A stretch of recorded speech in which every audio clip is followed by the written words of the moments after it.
इस वक्त सलीम सीधा मौजूद है। सलीम जी, कैसे देख रहे हैं ये जो आतंकवादियों ने किया, वहां पर जो सैलानी घूमने गए थे उनको किस तरीके से बर्बरता से उनके संग ये इस कांड को किया, गोलियों से उनको भूत दिया, क्या कहेंगे?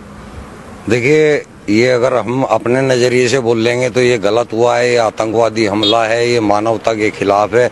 लेकिन अगर आप इसको इस्लाम के नजरिए से देखेंगे तो ये पुण्य का काम किया है उन्होंने, ये सवाब का काम किया है उन्होंने।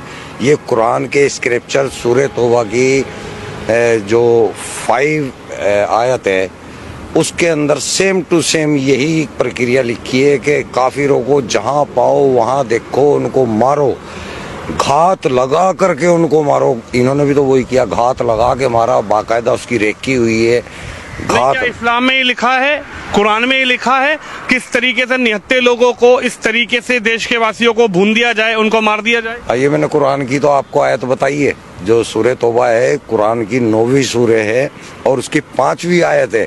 वहां पे ये लिखा हुआ है, सेम इसी तरह बर्बर तरीके से मारने का लिखा हुआ है। सेम ये लिखा हुआ है कि उनको मारो, जब तक मारो जब तक कि वो ला इलाहा इल्लल्लाह कलमा ना पढ़ ले या जजिया देना कबूल ना कर ले, तब तक मारो। यानी कि पूरे हिंदुस्तान के हिंदुओं का यही हसर होना है इस्लाम के अनुसार। इस्लाम के अंदर अल तकिया नाम की चीज होती है, आपने सुना होगा अल तकिया। अल तकिया वो चीज है जब इस्लाम के अंदर हमें कोई ऐसा काम करना होता है जो कि सामने लोगों को नाजायज दिख रहा है, तो आपको वहां लोगों को तो नाजायज बताना है लेकिन काम वो सवाब का करना है आपको। इसको बोला जाता है अल तकिया। तो ये अल तकिया करते हैं, जो कहते हैं ना हिंदू मुस्लिम भाईचारा, ये अल तकिया है, ये कुरान के अंदर है, हदीसों के अंदर है।